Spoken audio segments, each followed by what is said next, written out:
आज के इस लेक्चर में अपन पढ़ते हैं आज classical statistics, Maxwell Boltzmann statistics. सांख्यिकी यांत्रिकी एक ऐसी पद्धति इसके द्वारा निकाय के स्थूल गुणों का अध्ययन निकाय के अति सूक्ष्म गुणों के रूप में किया जाता है। इसका सामान्य स्वरूप यांत्रिकी पर निर्भर नहीं करता, क्योंकि यांत्रिकी केवल उन आदर्श अवस्थाओं में लागू होती है जहाँ यांत्रिक निकाय की गति के बारे में संपूर्ण सूचना प्राप्त हो। सांख्यिकी यांत्रिकी दो प्रकार की होती है, क्लासिकल और क्वांटम। यह हम ऐतिहासिक क्रम का पालन करते हुए क्लासिकल यांत्रिकी से प्रारंभ करेंगे। अणुगत सिद्धांत की बातें सांख्यिकी यांत्रिकी भी द्रव्य के आणविक प्रतिरूप की कल्पना करती है, परंतु अणुओं के एक दूसरे के साथ तथा एक पृष्ठ के साथ संघट्ट जैसे तथ्यों के विस्तृत विचार से संबंध नहीं रखती है। इसके स्थान पर यह इस तथ्य को लाभ उठाती है कि अणु बड़ी संख्या में है और अणुओं के एक समुदाय के अनेक गुणों के विशिष्ट अणुओं के विषय में सूचना के अभाव में भी यथार्थता के साथ प्रागुक्ति की जा सकती है। तो वैलिडिटी ऑफ क्लासिकल अप्रोक्सीमेशन भी देखें अपन, इसमें क्या है देखिए, किसी भी निकाय का क्वांटम यांत्रिकी विवरण अधिक यथार्थ होता है, परंतु उपयुक्त अवस्थाओं में क्वांटम यांत्रिकी विवरण और क्लासिकल यांत्रिकी के द्वारा प्राप्त विवरण सन्निकट तुल्य होते हैं। इसलिए जानना जरूरी होता है कि किन अवस्थाओं में क्लासिकल सिद्धांत पर आधारित सांख्यिकी निकायों की व्याख्या लिए उपयुक्त है और किन अवस्थाओं में क्लासिकल वाली होती है और किस अवस्थाओं में क्वांटम वाली। नियत ताप पर ऊष्मा भंडार के संपर्क में स्थित निकाय के लिए कैनोनिकल वितरण के अनुसार ऊर्जा ई की अवस्था में स्थित होने की प्रायिकता e⁻e/kT दी जाती है। यदि ऊष्मीय ऊर्जा kT का मान अत्यल्प हो तो यह निकाय के ऊर्जा स्तरों के मध्य अंतराल डेल्टा ई से कम या उसके लगभग बराबर हो तो ऊर्जा ई व ऊर्जा ई प्लस डेल्टा ई की अवस्थाओं में निकाय के स्थित होने की प्रायिकता में वृहत अंतर होगा। ऐसी अवस्था में निकाय की ऊर्जा अवस्थाओं को विविक्त या क्वांटाइज्ड होना बहुत महत्वपूर्ण होगा। इसके विपरीत यदि उसमें ऊर्जा का मान ऊर्जा अंतराल की तुलना में बहुत अधिक है, kT more than delta E, तो प्रायिकता फलन में चरघातांकी गुणक महत्वपूर्ण नहीं होगी और ई प्लस डेल्टा ई दोनों ऊर्जा अवस्थाओं के लिए इसमें का मान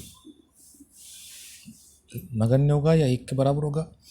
इस प्रकार निकाय की संभाव्य ऊर्जाओं का विविक्त होना या सतत होना महत्वपूर्ण नहीं रहेगा और क्लासिकल वितरण संभव होगा।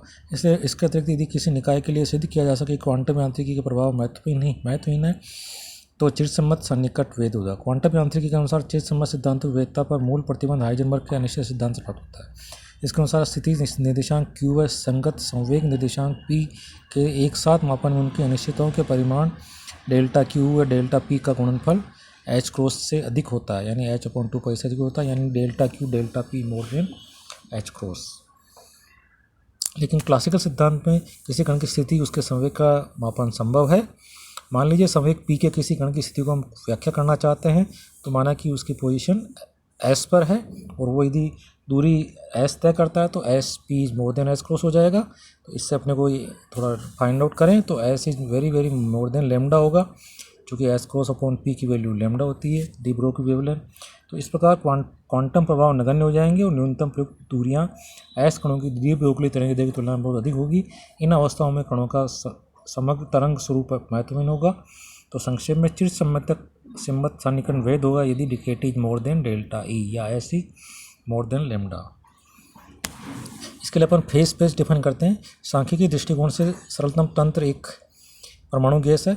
आणविक दृष्टिकोण से गैस की अवस्था के पूर्ण विवरण में प्रत्येक अणु की स्थिति वेग के लिए कथन आवश्यक है, यानी प्रत्येक अणु के लिए 6 राशियाँ x y z vx vy vz को निर्दिष्ट करना आवश्यक होता है।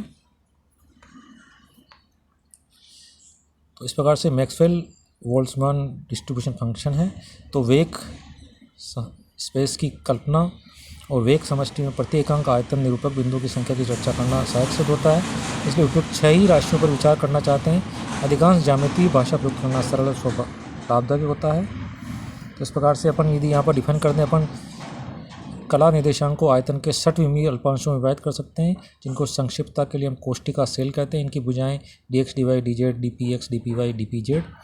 तो जहाँ पर ये क्रमशः निकाय के विस्तार के साथ अणु के संवेगी परास की तुलना में बहुत छोटे होते हैं, लेकिन इतने बड़े अवश्य होते हैं कि प्रत्येक कोष्टिका में निरूपक बिंदुओं की एक वृहत संख्या होती है।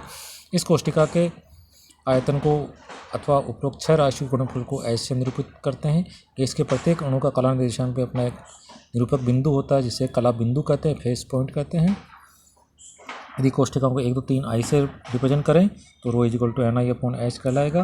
तो ni is equal to rho h, जहाँ पादक सबस्क्रिप्ट i कोष्टिका की क्रम संख्या होती है। तो इस प्रकार से अपन ये h डिफाइन कर सकते हैं।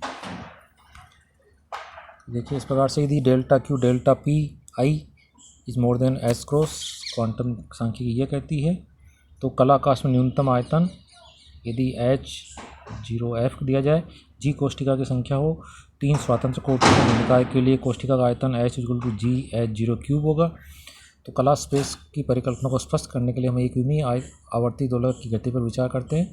किसी भी विक्षण दोलक की कुल ऊर्जा के एक नियत राशि का मान होगा E=12mvx² + 12kx²।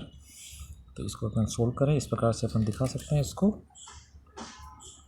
तो फेज स्पेस में निश्चित ऊर्जा E का बिंदु एक अद्वितीय ट्रेजेक्ट्री की रचना करेगा, फलस्वरूप ट्रेजेक्ट्री एक दूसरे को प्रभावित नहीं करेगी और क्षेत्रफल इसका आप डिफाइन कर सकते हैं। तो क्षेत्रफल इसका डिफाइन होगा ये अपॉन न्यू। ठीक है, इस प्रकार से अपन यहाँ स्टडी कर सकते हैं माइक्रोस्टेट और मैक्रोस्टेट। एक कोष्ठिका के विस्तार की सीमाओं के अंदर इसमें किन्हीं अणुओं के निरूपक बिंदु स्थित है, उन अणुओं के निर्देशांकों का पूर्ण विनिर्देश की एक सूक्ष्म अवस्था को परिभाषित करता है। इस प्रकार का विनिर्देश यह बताता है कि dx dy dz सीमाओं के अंदर प्रत्येक अणु कहाँ है और वह किस समय एक से किस दिशा में गतिमान है। यह विस्तृत विनिर्देश गैस के प्रेक्षण योग्य गुणों के निर्धारण के लिए बहुत अनावश्यक है। उदाहरणार्थ, सामान्य आकाश के प्रत्येक आयतन अल्पांश में यदि अणुओं की संख्या समान होती है तो घनत्व समान होता है और यह इस बात पर निर्भर नहीं करता कि कौन से अणु किस आयतन अल्पांश में है। इसी प्रकार गैस द्वारा लगाया गया दाब केवल इस बात पर निर्भर होता है कि कितने अणुओं के निर्दिष्ट संवेग, न कि इस पर कि वे संवेग कौन से अणु के हैं। तो कला स्पेस में विभिन्न कोष्ठिका में कला बिंदुओं का वितरण प्रत्येक कोष्ठिका बिंदुओं की संख्या का जो स्पेसिफिकेशन ही तंत्र की स्थूल अवस्था परिभाषित करती है। सूक्ष्म अवस्थाओं और स्थूल अवस्थाओं में अंतर द्वारा चित्र में स्पष्ट कर रखा है, देखिए आप।